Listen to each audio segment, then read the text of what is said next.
এখানে মানুষের জায়গা জমি দখল হয়েছে, এখানে মানুষের উপর অযথা হয়রানি হয়েছে, সন্ত্রাস হয়েছে, এখানে মানুষ বিগত সময়ে ভয়ের মধ্যে দিনাতিপাত করেছে। কেমন যেন একটা অজানা ভয় যে আমার সম্পত্তি কেড়ে নেবে, আমার বাড়িটি কেড়ে নেবে, আমার বাড়ির পাশে একটু জায়গা খাস আছে, খাস জায়গার সুযোগ নিয়ে আমার পুরো বাড়ি দখল করবে, এরকম একটি অজানা ভয় ছিল চকরিয়ার মানুষের মধ্যে। ছিল কিনা আপনারাই বলেন? আমি মনে করি এই অজানা ভয় থেকে মানুষ বাঁচার জন্য 7 তারিখে একটা বিপ্লব হয়েছে এই চকরিয়া পেকুয়াতে, এবং আমি সেই বিপ্লবের দ্বারা অব্যাহত রাখার জন্য আগামী নির্বাচনে দাঁড়িয়েছি, না হলে আমি দাঁড়াতাম না। আমি মনে করি মানুষ যদি একবার হতাশ হয়, মানুষের জীবনে যদি একবার ভয় নেমে আসে, সেই সমাজ কোনোদিন সভ্য ভদ্র সমাজ হতে পারে না। প্রতিটা মানুষকে মনে রাখতে হবে আমরা এদেশের সমাজে জন্ম নিয়েছি, আয়ামে জাহেলিয়াতের যুগ থেকে মুক্ত হয়ে আমার নবী করিম সাল্লাল্লাহু আলাইহি সাল্লাম পৃথিবীতে একটা সভ্য সমাজের আলো দেখিয়েছিলেন। আমরা সেরকম সভ্য হয়ে বাঁচতে চাই। আমি আমার মানবিক অধিকার নিয়ে বাঁচতে চাই, আমি আমার গণতান্ত্রিক অধিকার নিয়ে বাঁচতে চাই, আমি কোন জালেমের হাতে বন্দী হয়ে থাকতে চাই না। সুতরাং সেই বন্দিত্ব থেকে মুক্তির জন্য আমরা অবিরাম লড়াই করতে যাচ্ছি। আমার হাজী বশির ভাই তার যা কিছু আছে সে কোনোদিন সম্পদের বড়াই করেনি, সে সবসময় প্রতিবাদী কণ্ঠ নিয়ে মাঠে ছিলেন। মানুষ যেন মনে করে শতভাগ অপরাধের মধ্যে ডুবে থাকলেও কিছু কিছু ভালো মানুষ সমাজে এখনো আছে, সেটা আমরা সেই লক্ষ্যে কাজ করে যাচ্ছি। ইনশাআল্লাহ কথা দিয়ে গেলাম, উপজেলা ইলেকশন হবে, সেই নির্বাচনে দাঁড়িয়েছি, এবং সেই নির্বাচনে যদি আল্লাহ আমাকে আবার বিজয়ী করে, এই বিজয়ী হওয়ার পরে কোনোদিন কারো জায়গা জমি দখলে হাত দেব না।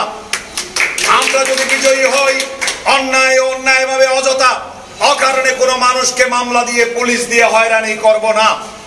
এবং আমরা এই প্রতিশ্রুতি দিয়ে যাচ্ছি, রাজনীতির যে মূল কথা দেশ সেবা এবং জনকল্যাণ, সেই দেশ সেবা জনকল্যাণকে হৃদয়ে ধারণ করেই মানুষের জন্য কাজ করে যাব, এই প্রতিশ্রুতি দিয়ে যাচ্ছি।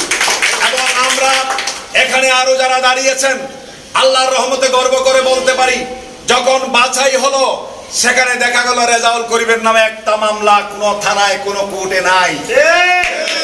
আমি সেরকম পবিত্রভাবে আমার রাজনীতি করে গেছি। আমি মানুষকে কোনোদিন শত্রু হিসেবে ধরা দেইনি, মানুষের সামনে হাসি মুখে থাকার চেষ্টা করেছি। এবং আজও মনে করি এখানে চিংড়ি জমিতে ডাকাতি হয়, সেই ডাকাতদের সাথে আমার কোনো সম্পর্ক গড়ে ওঠেনি, কারণ ওই জমির প্রতি আমার কোনো লোভ নাই। আমি এই চকরিয়ার মানুষের জন্য যখন হাহাকার মরুভূমি, সবুজ নেই মরুভূমি, তখন এই চকরিয়াতে রাবার ড্যাম প্রতিষ্ঠা করেছিলাম আমি, রেজাউল করিম, আপনাদের মনে আছে নিশ্চয়ই। এই চকরিয়াতে কয়েকটি সেচ প্রকল্প করে দিয়ে চকরিয়ার খাদ্য উৎপাদন বাড়িয়ে দিয়েছি, এবং এই চকরিয়ার মানুষ একটা ন্যায় সুস্থ স্বাভাবিক জীবনের জন্য তারা যে প্রতীক্ষা করে নেতা হিসেবে সেই রকম একটি আচরণ দেওয়ার চেষ্টা করেছি, মানুষকে সম্মান দিয়ে চলেছি। আজ মনে করি আমি বলে দিয়েছি, আমি যারা সাংঘর্ষিক সন্ত্রাসের পথ বেছে নেবে, আমি ওই সন্ত্রাস সাংঘর্ষিক অবস্থান থেকে দূরে থেকে মানুষের মন জয় করে নির্বাচন অংশ নেবে ইনশাআল্লাহ। সুতরাং আমরা জনগণ ঐক্যবদ্ধ থাকলে এমন কোন শক্তি নাই জনগণের সাথে পারে। এখনো আমি শুনতে পাচ্ছি অবৈধ টাকা বিলি বন্টনের কাজ শুরু হয়েছে, নির্বাচন এখনো মার খাওয়া দেওয়া হয় নাই। সুতরাং আমার দেশের জনগণ নিরাপদ থাকার জন্য, শান্তিতে থাকার জন্য, সুস্থ থাকার জন্য, ন্যায় বিচারের জন্য, বিপদ মুক্ত থাকার জন্য ওই টাকার কাছে আত্মসমর্পণ করবেন না। আপনারা জনগণের ক্ষমতা জনগণের কাছে রাখার জন্য আমি রেজাউল করিম আপনাদের পাশে আছি, পাশে থাকবো ইনশাআল্লাহ।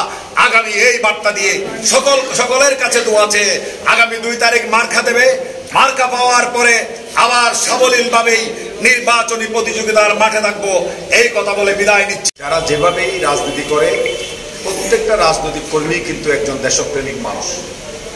একজন রাজনৈতিক কর্মী সে তার সমাজের অনেক কাজ ফেলে, পরিবারের অনেক দায়িত্ব ফেলে সমাজের জন্যই সে নিজেকে উৎসর্গ করে।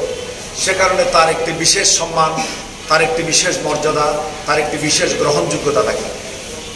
শামসুল আলম ছোটবেলা থেকে প্রতিবাদী, রাজনৈতিক অঙ্গনে সে সবসময় সক্রিয়। আজকে জাতীয় পার্টি আমাদের সরকারের একটি কি বলে যে আমাদের সাথে ঐক্যবদ্ধভাবেই আমরা আমাদের কর্মকাণ্ড করে থাকি, সরকারের সপক্ষে বলিষ্ঠ অবস্থান নেয়। এবং এই চকরিয়াতে শামসুল আলমের বিচরণে জাতীয় পার্টির একটি বলিষ্ঠ সংগঠন। আমি আজকে তার সম্বর্ধনায় এসে তাকে অভিনন্দন জানাচ্ছি। আমার উপজেলা সম্পর্কে একটু বলি যে উপজেলা ইলেকশন সমাগত, নির্বাচন আসলেই একটি প্রতিযোগিতা হয়। আমিও আপনাদের একজন সুপরিচিত মানুষ হিসাবে প্রতিযোগিতায় অংশ নিয়েছি। আপনারা আমাকে 9 সালে চকরিয়ার আপবর জনগণ একটি ভোট দিয়ে নিঃস্বার্থভাবে অর্থ বিত্ত কিছু ছাড়া আপনারা আমাকেই ভোট দিয়ে উপজেলা নির্বাচনের চেয়ারম্যান করেছিলেন। এই কৃতজ্ঞতা আমি সারা জীবনের জন্য লালন করি এবং আমি মনে করি সেই 9 সাল থেকে 13 সাল যে 5 বছর, এই 5 বছরে 13 সালের নির্বাচনে 9 সালের নির্বাচনে একটা ইতিহাস সৃষ্টি করেছিলেন যে কোটি কোটি টাকার মালিকেরা আমার সাথে প্রতিযোগিতায় নেমেছিলেন। আমি এসেছিলাম শূন্য হাতে এবং ভোটের রাজনীতিতে ভোট দেওয়ার যে ক্ষমতা জনগণের, আমার ভোট আমি দেব, যাকে খুশি তাকে দেব, এই ক্ষমতা বোধহয় সেই 9 সালে আপনারা প্রয়োগ করতে পেরেছিলেন মনের আনন্দে। এবং সেই ভোটে আমি নির্বাচিত হয়ে আমিও আমার রাজনৈতিক জীবনে একটি সাফল্যগাথা, একটি ইতিহাস তৈরি করেছিলাম। এবং সেই 5 বছর আমি মানুষ যাতে আমার দ্বারা কেউ অসম্মানিত না হয়, মানুষ যাতে আমার দ্বারা ক্ষতিগ্রস্ত না হয়, অপমানিত না হয়, এবং আমি মানুষকে সর্বদা মর্যাদা দেওয়ার চেষ্টা করেছিলাম। এবং ক্ষমতা মানুষের জীবনে আসে, ক্ষমতা যখন আপনার হাতে আসবে তখন মানুষ দেখে সে ক্ষমতা নিয়ে কি করতেছে। আমি চেষ্টা করেছিলাম ক্ষমতা নিয়ে ক্ষমতার বাহাদুরি না করে